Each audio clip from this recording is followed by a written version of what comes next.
오래전 일입니다. 제가 신학교 공부할 때 저에게 구약 성경을 가르쳐 주신 교수님이 계시는데 그 교수님은 해마다 성경책을 이제 한 권씩 바꾸셨어요. 보통은 이제 성경책을 사면 그 성경책을 평생토록 이렇게 끼고 다니지 않습니까? 오랜 동안 성경책을 들고 다니다 보면 그 겉표지 가죽이 손때가 묻어서 상당히 은혜스러워 보이기도 하고 또 굉장히 감동적으로 이렇게 보여지기도 하는데 이 교수님은 1년에 한 권씩 바꾸셨습니다. 왜 바꿨느냐 하시는 말씀이 성경을 읽으면서 본인은 줄도 치고 동그라미도 그리고 옆에다가 은혜 받은 거 쓰고 그래서 이분 성경책은 여백이 많은 성경책을 사십니다. 그래서 이제 그거를 1년 동안에 쭉 읽고 하다 보면은 1년이 지나면 이제 성경책이 너덜너덜해지는 거예요. 그러면 이제 그 다음 해가 되면 또 새로 한 권을 삽니다.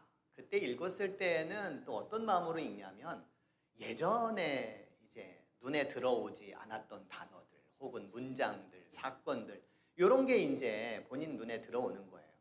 우리가 보통 이제 성경을 읽으면 눈에 막 들어오는 게 있지 않습니까? 근데 어떤 거는 눈에 또 안 들어오는 게 있어요. 안 들어오는 거는 은혜가 없는가 보다 생각하고 우리는 넘길 때도 많이 있는데 이분은 또 그러지를 않았더라. 그래서 매해 성경책을 바꿔가면서 읽으면서 주어지는 은혜는 뭐냐면 하나님의 어떠한 말씀도 자기에게는 또 은혜가 되고 또 감격이 되는 그런 모멘텀으로 삼고자 함에 있다라고 그렇게 이야기를 하셨어요.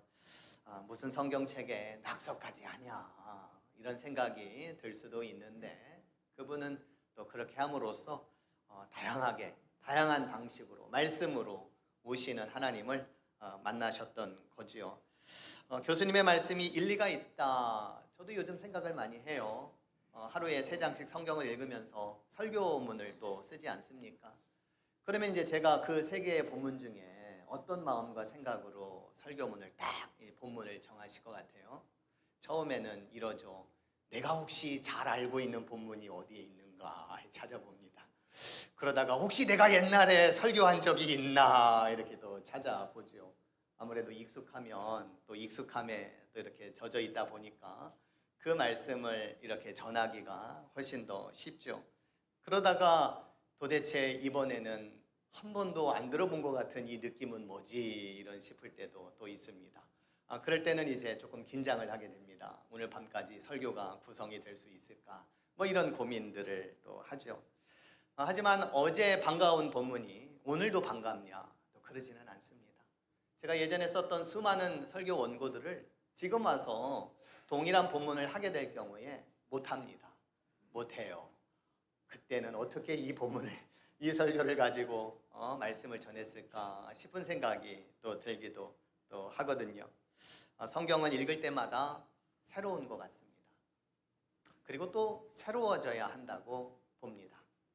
그 새로움은 하나님을 내가 익히 잘 알고 있는 내가 평소에 잘 알고 있는 그런 하나님으로만 모시고 있는 것이 아니라 나로 하여금 늘 새롭게 만나시고 또 찾아오시는 그 하나님을 경험하도록 이끌림을 받는 것 이것이 참 중요하다는 생각을 합니다. 저는 그 옛날 교수님의 의도와 말씀은 이런 의도셨던 것 같아요. 사실 그분이 저한테 가르쳐준 과목은 하나도 생각이 안 나는데 요 이야기는 또 생각이 나는 거죠. 성경책을 그렇게 대하셨던 그 교수님은 저의 삶에 있어서 좀 좋은 길잡이가 되었던 것 같습니다. 오늘 우리는 딱 한 절의 말씀을 읽었습니다. 저는 이 본문을 가지고 평생 동안 한 번도 설교해 본 적은 없습니다. 아마 어제 그런 생각이 들었어요. 평생 설교를 하면서 아마 많은 부분은 설교를 못하고 이제 인생을 마치겠구나라는 생각을 했어요. 어떤 분은 10년 어느 교회에서 목회를 하면서 요한복음 하나만 가지고 주일 설교를 한 7년간 이렇게 이끌어 가신 분들도 계시거든요. 그 깊이와 그 참 폭은 대단하다라는 생각이 또 듭니다만 많은 본문을 설교를 해서 중요한 게 아니라 그 말씀의 깊이를 파헤치는 것이 더 중요하겠지만 어쨌든 오늘 우리가 읽은 말씀은 제가 한 번도 설교해 본 적이 없었고 올해도 설교할 가능성이 희박했었던 아예 생각지도 않았던 그런 본문이었습니다. 그러다가 이번 주가 또 스승의 주일이기도 하고 또 지난주 통독 본문 중에 스승의 주일과 가장 밀접한 관련이 있는 본문이 또 무엇이 있을까를 찾아보던 중에 이 말씀이 들어왔습니다. 그냥 지나칠 수 있었던 본문, 그런데 그냥 지나치지 않고 오늘 설교 본문으로 정해졌다라고 하는 것은 우리에게 큰 의미가 있다 생각을 합니다. 그 본문의 내용은 이렇습니다. 이사갈 자손 중에서 시세를 알고 이스라엘이 마땅히 행할 것을 아는 우두머리가 200명이니 그들은 그 모든 형제를 통솔하는 자이며 라고 하는 말씀입니다. 여기서 등장하는 사람 이름 이사갈은 야곱의 첫째 아내였던 레아에게서 나온 아들 이름입니다. 그의 자손들은 가나안에 정착하면서 그 이스라엘이라고 하는 땅을 중심으로 정착을 했다고 합니다. 일찍이 야곱은 그 아들 이사갈에 대해서 이렇게 말한 바가 있어요. 양의 우리 사이에 꿇어 앉은 건장한 나귀. 나귀와 같은데 건장한 나귀이고 양 그 사이에서 우리 사이에서 꿇어 앉은 무릎을 꿇어 앉았든 어떻게 앉았든 그런 모양새로서 지금 야곱 아버지는 이사갈을 묘사를 합니다. 나귀는 전쟁을 위한 군마는 아니죠. 노동과 짐을 위한 동물입니다. 이를 위해 묵묵하고 또 지구력이 강할 것 같은 그런 동물이고요. 또 화려하지는 않지만 고집스러울 만큼 끝까지 그 일을 감당하는 나귀, 이 나귀를 이사갈에 비유했습니다. 랍비 전통에 따르면 이사갈과 스불론 지파 사이에는 유명한 협약이 있었다고 합니다. 스불론은 바다로 나가서 장사를 하고 또 이사갈은 그 후원을 받아서 토라를 연구한다라고 하는 이런 협약입니다. 모세도 신명기 33장 18절에서 스불론과 이사갈을 축복하며 이런 말씀을 하였습니다. 스불론이여 너는 나가서 즐거워하라. 이사갈이여 너는 장막에서 즐거워하라.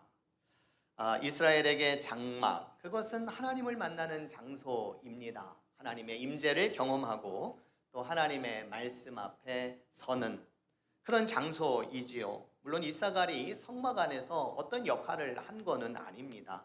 그런데 이사갈 그 자손더러 하나님의 장막에서 즐거워하라라고 하는 이 말씀은 하나님의 현존 앞에, 하나님의 존재 앞에, 또 하나님의 말씀 앞에 그 말씀을 잘 새기고 또 그 말씀을 깨닫고 또 그 말씀을 토대로 공동체에 무언가 의미 있는 기여를 하라라고 하는 그런 요청으로 들려집니다.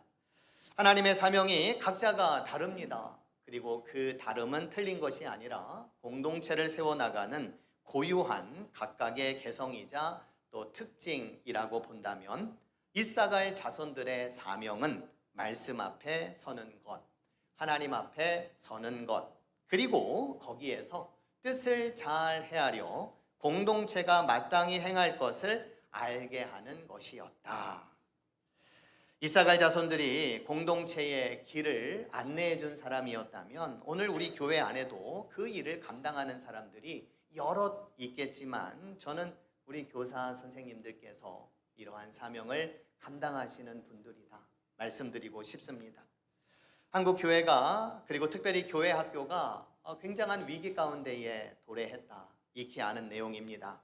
아이들이 점점 줄어들고 있고 또 그리고 아이들을 양육할 선생님들이 이제 턱없이 부족한 상황 속에서 교육부서가 없어지는 경우가 많이 있습니다. 아이들을 위한 예배가 사라지다 보니까 교회마다 이제 차선책으로 들고 나온 것이 연합예배입니다. 어떻게 하면 어른들과 아이들 간에 예배를 함께 드림에 있어서 공백이 안 생기고 갭이 조금 줄어들고 또 예배를 온전히 드릴 수 있을까라는 고민과 도전을 다들 하고 있는데 올해 초에 제가 목회자 세미나에 갔었을 때에도 큰 주제 중에 하나가 바로 그것이었습니다. 어른들과 아이들이 함께 드리는 공동예배. 우리는 앞으로 공동예배를 준비해야 된다. 머지않아 그런 고민을 그런 도전을 맞이하게 될 것이다 라고 하는 위기의식들을 저마다 말씀하였습니다. 이런 상황 속에서 우리 교회를 보면 유치부서가 있습니다. 어린이부가 있습니다. 또 청소년부도 있고요. 또 청년부까지 모든 부서가 있습니다. 그리고 여러 명의 교사 선생님들이 각각의 부서들을 섬기고 계십니다. 크든 작든 많고 적든. 주일만 섬기느냐? 그게 아닙니다. 토요일 날에도 오셔서 또 배움 학교를 또 이렇게 섬기고 있는 그런 분들도 여럿 계십니다. 어떤 선생님은 교회에 취직을 하셨나 싶을 정도로 교회에 매일같이 열심히 오시는 그런 분들도 계십니다. 참 아름다운 삶이고 또 귀한 그런 사역입니다. 잠언 22장 6절에 보면은 이런 말씀이 있습니다. 마땅히 행할 길을 아이에게 가르치라. 그리하면 늙어도 그것을 떠나지 아니하리라. 이제 앞으로는 마땅히 행할 길을 가르쳐 줄 아이들이 없다면 저들이 늙어서도 그 말씀에 떠나지 말아야 할 텐데 어떻게 될까라고 하는 그런 위기의식이 우리 가운데에 있지만 그래도 아직은 우리 남천교회 교사 선생님들로 인하여 아이들에게 마땅히 행할 길을 가르쳐 줄 수 있는 이 시간과 이 공간이 있다는 것 얼마나 고마운지 모르겠고 우리 선생님들로부터 배움을 받은 우리 아이들 늙어서도 그것들이 떠나지 않는 마음으로 또 우리가 함께 기도해야 할 그런 순간이라 생각이 듭니다. 잠언 말씀 마땅히 행할 길을 가르쳐라 라고 할 때에 이 가르치라 라고 하는 이 말은 길들여라, 길들이다 혹은 훈련하다 이런 의미를 가지고 있습니다. 길들이고 훈련하는 것은 한두 번으로 될 일은 아니죠. 지식만 전달한다고 되는 것도 아닙니다. 반복적이고 또 지속적이며 그리고 삶으로까지 이어져야 하는 그런 훈련이기에 시간이 필요하고 또 많은 인내가 또 필요합니다. 또 기도에 또 눈물도 또 필요합니다. 그런데 잠언의 말씀은 한 발 더 나아갑니다. 가르치되 마땅히 행할 길을 가르쳐라 라고 말씀을 합니다. 마땅히 행할 길, 이것을 원문대로 해석을 하면 하나님의 길을 아이의 성향과 기질에 맞게 가르쳐라 이런 의미입니다. 획일적인 교육이 아니라 각 아이의 결을 읽고 그 결에 맞게 하나님의 길을 새겨줘라. 저는 교육학자가 아니고 또 상담하는 사람이 아니기에 이 아이들의 이 결에 따라서 어떻게 교육을 시켜야 되는 구체적인 방안에 대해서는 말씀드릴 수는 없지만 어제 이 말씀을 생각하며 각 아이의 결을 읽는다. 그 결에 맞게끔 하나님의 길을 새겨준다. 도대체 이것은 무엇일까를 또 고민하면서 묵상하면서 이런 생각을 했어요. 하나님의 창조 사역 그 속에 있는 계시를 더하는 일이 바로 우리 교사 선생님들이 감당하는 일이다. 창조 위에 계시를 더하는 일을 우리 교사들이 하고 있다라고 하는 거예요. 하나님께서 인간을 창조하시고 보시기에 심히 좋으셨다고 말씀하셨습니다. 우리 아이들에게 하나님께서 우리 아이들을 창조하시고 심히 좋으신 그 뜻이 틀림없이 있을 텐데 무엇이 좋아서 무엇이 행복해서 저러셨을까라고 하는 것을 우리 선생님들이 헤아려 우리 아이들을 정말 잘 양육하는 것, 이것이야말로 하나님의 창조의 사역을 계속해서 이어가는 일일 뿐만 아니라 그 창조의 의미와 목적을 드러내는 귀한 일들이다 라고 하는 거죠. 일전에 무슨 쓸모가 있겠습니까? 라고 하는 설교의 말씀을 들은 바가 있는데 쓸모의 관점이 아니라 하나님의 창조물로서 그 창조를 통해 드러내고자 하는 하나님의 그 뜻을 헤아리며 또 함께 그것을 찾아가는 여정 속에 교사 선생님들이 계시다. 그래서 교사는 그것을 발견하고 거기에 말씀을 더해주는 그런 분들이다 생각이 듭니다. 하나님이 시작하신 일입니다. 하나님이 창조하신 일입니다. 그 창조와 그 시작을 교사들께서 이어받고 있다라고 하는 그 소중한 사명임을 우리 모두가 기억했으면 좋겠습니다. 우리 예수님은 이런 사역을 참 잘하셨어요. 사도 바울이 질그릇에 담긴 보화, 우리 인생을 그렇게 묘사를 했는데 얼마나 깨지기 쉬운 인간입니까? 얼마나 연약한 우리의 인생입니까? 사람들로 하여금 손가락질과 또 질타와 또 그리고 잘 못한다고 또 잘 안 한다고 뭐 예수님 시대에도 그렇게 소외된 또 그런 자들이 또 얼마나 많이 있었습니까? 그러나 예수님의 마음은, 예수님이 사람을 대하는 마음은 질그릇에 담긴 보화를 캐낼 줄 아는 그러한 마음이었고 또 그러한 시선이지 않았습니까? 삭개오이지만 마태이지만 베드로이지만 그 누구이지만 겉으로 보기에는 그렇다 치더라도 그 안에 담겨져 있는 하나님께서 심어 놓으신 보물, 그 보물을 발견하고 또 그 보물을 또 찾아내고 또 그 보물이 가치를 발현할 수 있도록 예수님께서는 사람들을 그렇게 대하셨습니다.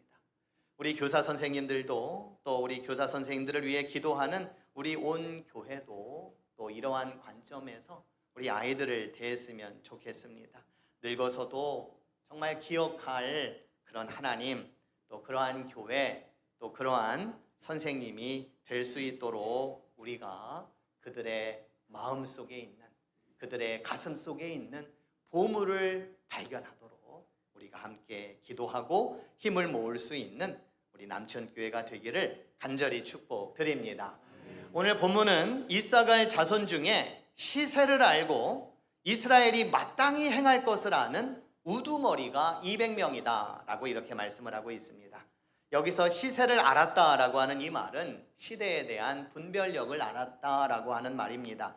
새한글 성경은 시대를 잘 살폈던 사람들, 그리고 세번역 성경은 때를 잘 분간할 줄 아는 사람들, 이렇게 번역을 하고 있습니다.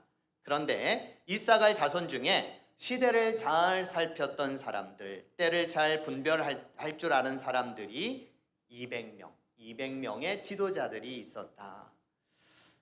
많으면 많다 볼 수 있겠고 또 적으면 적다 할 수 있겠는데 이 숫자를 오늘 본문이 들어간 23절부터 40절까지의 내용을 보면 결코 많은 숫자는 아닙니다. 23절과 40절의 내용을 보면 다윗의 군사들에 대해서 나오고 있습니다. 다윗을 도왔던, 다윗의 왕조가 다시 세워지기를 바랬던 그런 군사들, 이것은 힘이죠. 다윗의 말하자면 돕는 힘입니다. 이 힘에 대해서 이렇게 이제 이야기를 하고 있어요. 각 지파마다 방패와 창을 들고 싸움을 준비했었던 사람들의 숫자를 보면 시므온이 7,100명이나 되고요. 레위 자손은 4,600명이 되고 베냐민은 3,000명이 됩니다. 또 에브라임은 28,000명이나 되는 것으로 나옵니다. 전쟁에 능숙한 스불론 지파는 5만 명이나 된다라고 나오고 있습니다. 그런데 이사갈의 자손들 단 200명만 나오고 있습니다. 이들은 싸움을 잘하는 사람도 아니고 전쟁에 능숙한 사람도 아닙니다. 그러나 이들의 힘은 뭐냐면 시세를 알고 이스라엘이 마땅히 행할 것을 아는 그런 사람들이 200명이었다. 이런 사람이 200명만 있어도 되지 않겠습니까? 시대를 분별할 줄 알고 이 시대에 우리가 하나님 앞에서 어떻게 서야 할지를 알고 우리 공동체가 어떤 방향으로 나아가야 할지를 이렇게 제시해 줄 수 있는 사람들, 이런 사람들 200명이 있다는 것은 굉장히 큰 힘이라고 볼 수 있는데 성경은 실제로 이들 200명이 모든 형제를 통솔했다라고 말씀을 하고 있습니다. 모든 형제를 통솔했다. 여기서 모든 형제들은 이사갈 자손만을 의미할 수도 있겠지만 그러나 성경에 보면 이들의 분별력으로 인해서 이스라엘이 마땅히 행할 것을 알게 되었다고 말씀하고 있습니다.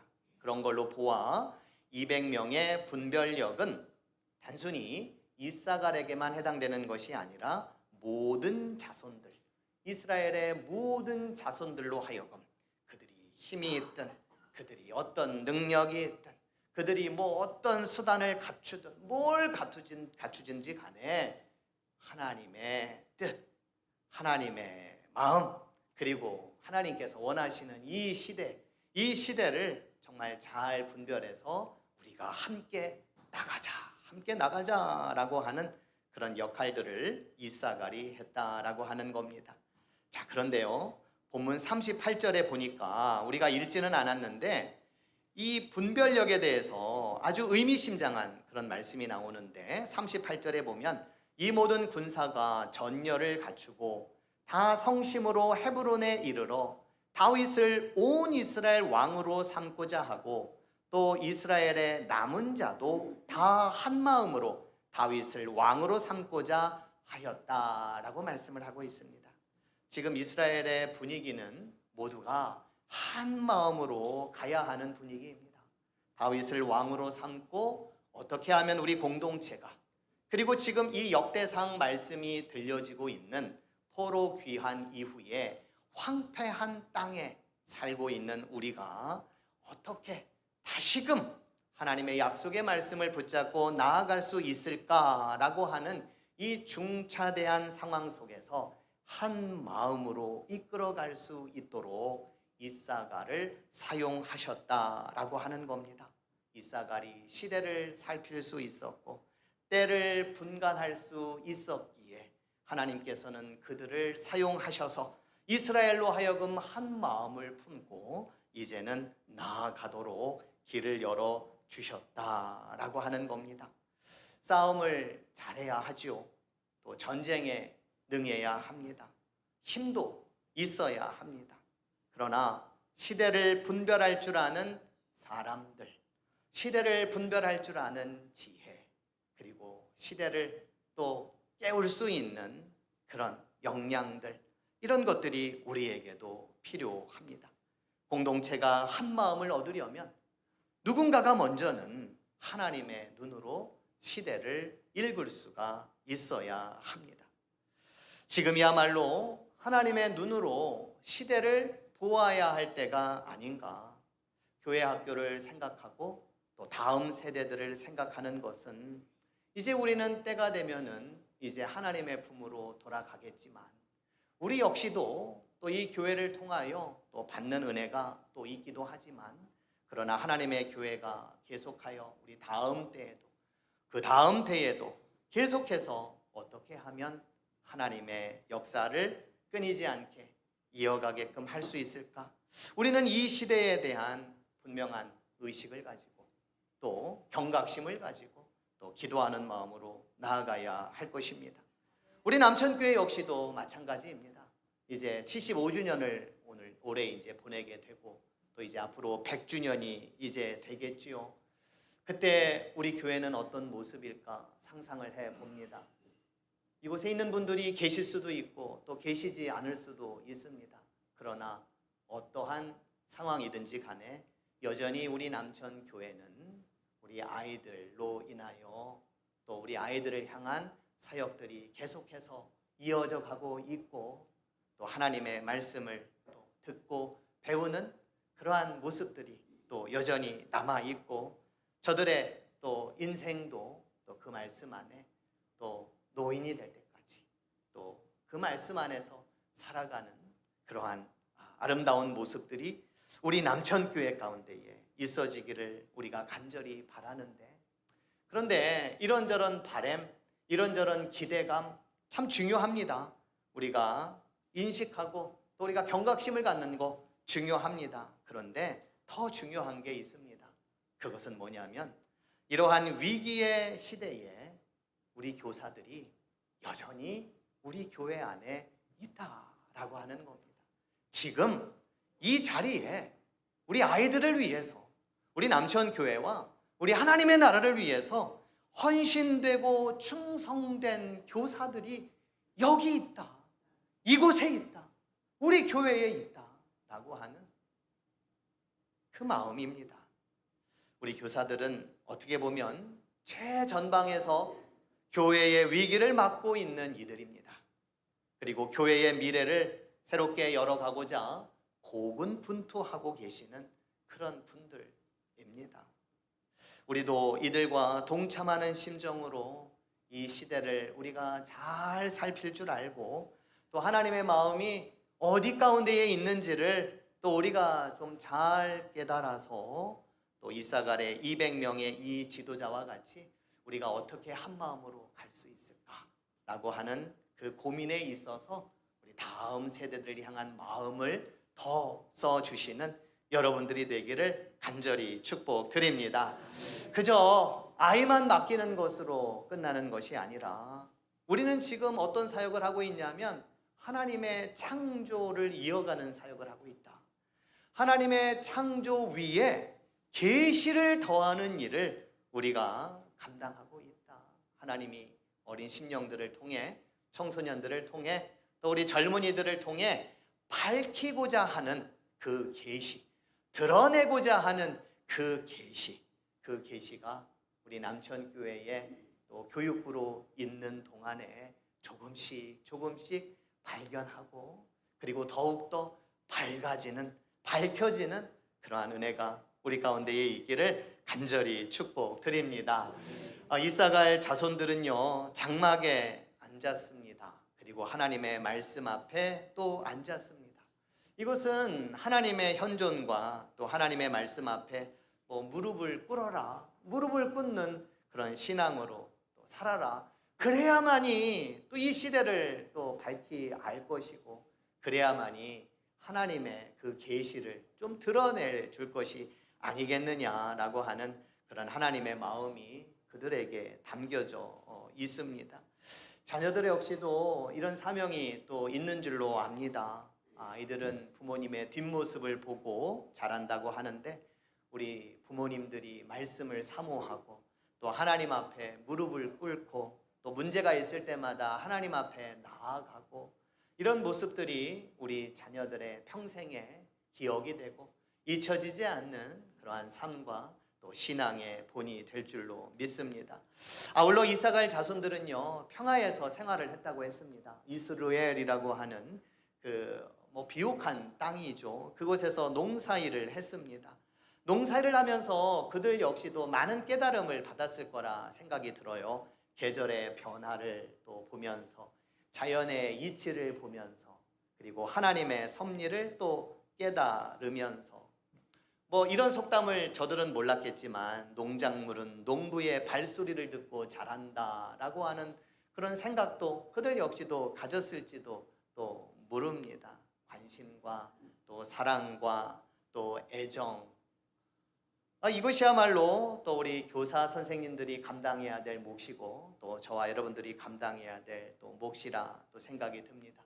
농부의 심정으로 우리 어린 심령들을 소중하게 또 귀하게 또 이렇게 양육할 수 있는 또 갖고 갈 수 있는 그러한 저희들이 되었으면 좋겠고, 마지막으로 이사가를 앞에서 표현하기를 묵묵하고 또 지구력이 강한 그런 동물로 표현을 했습니다. 화려하지 않지만 고집스러울 만큼 끝까지 그 일을 감당하는 나귀와 같다라고 이렇게 묘사를 했습니다.